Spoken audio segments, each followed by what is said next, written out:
আমরা এখানে এই মিছিলটা নিয়ে আসছি আমির হামজার কিছু অশালীন কথাবার্তার জন্য। আপনারা আমরা সবাই দেখেছি উনি আমাদের হচ্ছে তারেক জিয়া, যিনি আমাদের হচ্ছে মানে বিএনপির প্রধান নেতা আছেন, ওনার বড় ভাই যিনি, ওনাকে নিয়ে কত খারাপ মন্তব্য করেছেন। ছোট ভাই, তো ওনাকে নিয়ে কত একটা খারাপ মন্তব্য করেছেন, ওটা আর আমি মুখে আনতে চাচ্ছি না।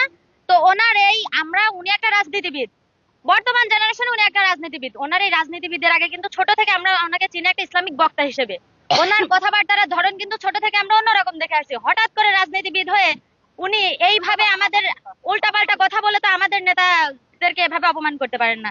তার এই কথার প্রতিবাদ মূলক হিসেবে আমরা প্রতিবাদ করার জন্য আমরা সবাই এখানে একত্রিত হয়েছি। এই আমরা চাচ্ছি যে সে যেন, যে ভুল সে করেছে তার জন্য তো সে ক্ষমা চাবেই, এবং বর্তমানে ভবিষ্যতে যেন সে এরকম ভুল আর না করে, অপমান অপদস্থ যেন আর না করে। বেগম খালেদা জিয়ার ছেলের নামে, কোকর নামে হামজাদ বিশাল খারাপ মন্তব্য, আমির হামজাদ খারাপ কথা বের করেছে, এবং আমরা চাই যে এইভাবে দিনও সে এই কথাগুলো না দ্বিতীয়বার না বলে।